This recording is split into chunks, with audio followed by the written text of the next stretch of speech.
Good morning. Oh, good morning, my lovelies. How are you today? It's Wednesday. I've got a full day today, but I kind of wish I didn't have a full day today. Sometimes I get up in the morning, I don't know about y'all, but some mornings it's like, do I have to people today? I have to people today. It will be okay. But I've had pretty much something every day, it feels like. And I need a day of rest, but I'm going to get it this weekend, though. I don't have anything this weekend, and I am truly going to turn off the internet, I think. I've got stuff to do, and I need to replenish my spirit,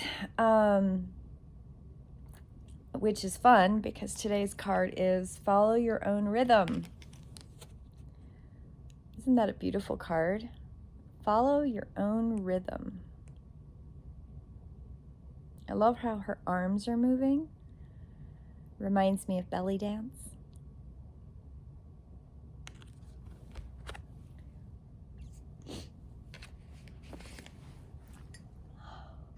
Got a little bit of like drainage. So in Sacred Revels, deep within you are moved by ancient, powerful forces that cannot be tamed. It is the rising pulse of your connection to life force. You can feel it in your bones, your blood, and your belly. You sense when it is time to rest and to be patiently in transition. This card is all about the message that you cannot miss what you are destined for, nor will you gain anything by trying to push yourself towards it. Trust in the life cycles within, and you will feel the perfect balance between effort and surrender. It is a time for the rhythm of rest, then you should rest. If it is time for the rhythm of play, then you should play. If it is time for the rhythm of movement, then you should move. Your needs will be met in harmony with your own rhythms. All that you will miss out on by trusting this is anxiety. What you'll gain is peace. I think the thing about this is too many of us are in disjunct with what people think of as modern societal pace and rhythm and life and lifestyle. And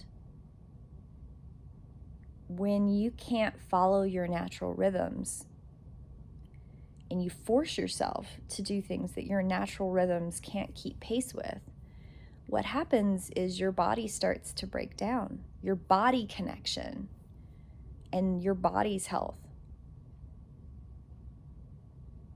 falls apart. And I've been there. Totally been there. A couple times actually in my life. More than a couple. Your body's connection, or your connection to your body, is integral in how you move forward in a balanced way of doing things. Now, I talk about finding your place of peace, finding that centeredness and that place within you that gives you that flow, gives you that place of centeredness, that place of peace. And that's not just a spiritual ideal, it's also finding that within your body. And there's different ways of doing that, but key pieces in that are breathing, drinking charged water, eating charged food, really finding that center in rhythms. And I love that today's card is Follow Your Own Rhythm, because your rhythm is different than someone else's, because you have your own unique experience and your own unique connection with Mother Earth, and you have your own unique connection to the universe. And so you have to find your rhythm. Now, I've taught lots of classes, I have coached people, and everybody finds their own. Now, I only have my experiences and experiences that other people have shared with me to give examples of. Because, again, you have to find your own. I find that my best rhythm is getting up in the morning when I am sitting in bed still doing my sitting, stretching type exercises. And then I make my tea. And I draw a card when I'm kind of still blurry. I sit with my card. I sit with the notes in the book. I write a little bit. I do my tuning fork to kind of get some clarity. Sometimes I'll do a little bit of movement on the floor, in the living room. All of those things before I ever film. And some mornings I film before I should because I'm still a little out of it. But I find my rhythm. And I find my rhythm of connection between my physical body and my spiritual body who's coming out of that dream state. And especially if I've done any kind of dream traveling or any kind of really powerful dream states where I need to integrate that information that's been gifted to me by my guides, or if I've dream traveled, I need to integrate that information, bring it more to the surface, into awareness, into my rhythm. If I have a really busy day, it's really, really important that my beginning rhythms of the day are not rushed, that I have time to drink my tea, do my breathing exercises, eat good protein-rich food. There's all kinds of layers in this that my rhythm is different. I've also found that because of all of the things I have forced my body to do over the years, I have to have a recovery day during the week. I have to have 1 or 2 days where I don't do much of anything but maybe handwork, or I don't leave the house. I may take a walk around the block outside, or I might sit on the porch, but I don't people. And I know that my partner, my beautiful partner, has to have a day or two of the week that he's not forced to people either. He needs that recovery time. And he's sensitive in different ways that I am. And too many people feel like they need to fill their week with things. I will fill my week, but I fill my week with intention. And when I don't do that, I can feel it, and my body feels it. The last couple weeks have been really busy. I haven't had more than a day here and there to kind of rest. So I've noticed, like yesterday I had a little bit of sinus drainage. Today I'm a little bit more stuffy. My eyes were leaking fluid really bad this morning. I don't know what that condition is, but my eyes will just leak water. Yesterday I had a beautiful day. It was an amazing day, and a validating day, but it was also very physically taxing. And I came home and crashed. I didn't have a lot of oomph to do much of anything. So the prayer in her book says, I now release any unhealthy attachments to structures, routines, and belief systems of others that are preventing me from accessing, honoring my inner sacred rhythms. May I be assisted through unconditional love to know the truth of my own timing. I love myself enough to give myself rest when needed, to trust my own timing and not feel forced or rushed. I believe in myself enough to take healthy, inspired risks and action when the timing feels right to me. I trust my inner rhythms. They are wise and helpful through unconditional love. So be it.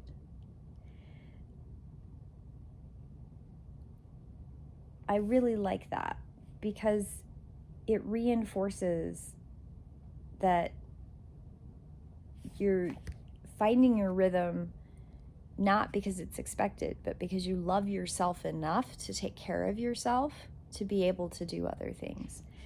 I think that's where people get kind of hiccuped. They think that it's selfish to take care of themselves. They think it's selfish, or they've been gaslit, manipulated, and abused over time to think that self-care is this luxury, or self-care is selfish or privilege. It's really not. Go all the way back to pick a tribal Aboriginal culture from around the world, and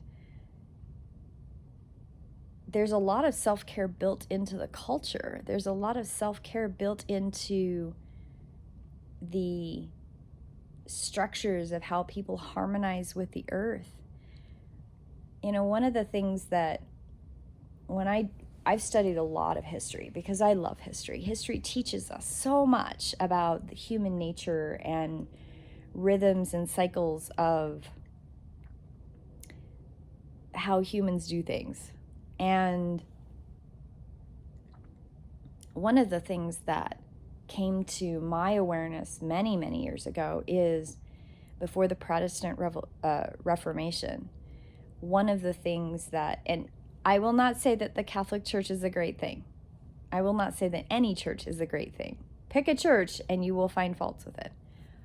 But one of the things that was part of culture from the Catholic Church was that they had built in the year, they had built in saints' days and holidays and all of these built-in cultural feast days, rest days, days where people were encouraged to spend time with family and take care of themselves. Now, there's always two sides to every coin, right? But it was interesting that the culture itself, granted it was wrapped around a religious way of doing things, there was built into it self-care for the people. Yes, it was abused sometimes. Yes, people weren't able to take advantage of it. Yes, there was a clear dividing line of serfs and rich people, and there's a whole troublesome thing with that history, right? In Japanese culture, traditional culture, the whole culture was built around family, and there were built-in days of self-care. If you look at what we think of as a work week, right? It's 40 hours of a work week, and then you have 2 rest days. And people think, in Western culture is pretty bad about this, is that if you've got 7 days, you're supposed to play just as hard on your rest days as you do on your work days. Or if you're like many people I know, you have 2 jobs. So you have a 40-hour-a-week job and maybe another 20 to 30-hour-a-week job, and you try to cram them in after you've worked your 40-hour week plus your rest days. So you don't actually get rest days. And that's been normalized. And it's very harsh on the physical body, and it's also very harsh on the spiritual self, the self that lives inside the flesh sack. So part of reframing your perspective on the universe and your perspective and connection as a spiritual entity in this physical manifestation is learning to figure out what your rhythm needs to be. Is your rhythm 2 full days off? Is your rhythm not having any days off, but your self-care being chunks of time on every single one of those days of the week? Are you somebody who needs to work and run full tilt for 2 full weeks and then have a complete week off? Everybody's rhythm is different. I have to have self-care. I have to have processes and rhythms every single day that revitalize and keep me going. And I need full days where I'm transmuting energy. And transmuting energy for me is crafting and art and making things and making things for other people is very revitalizing to me. So transmutation of energy and how I incorporate that in my life looks a little different than it looks to some other people.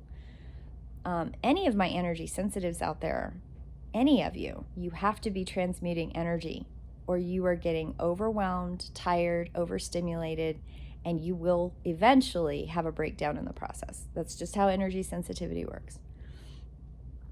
You empaths out there, my lovely empaths, please take some time where you're not peopling. Time away from people. If you have an animal companion, they are very blissful helpers with empathy and empathy energy transference and processing. Animal companions are very powerful energy for that. And it doesn't matter how small they are, how big they are. They all do very similar work in different ways. So if you haven't taken some time, today's Wednesday, so it's the middle of the week, take some time today and do some self-care. Find your rhythm. Figure out what your rhythm is.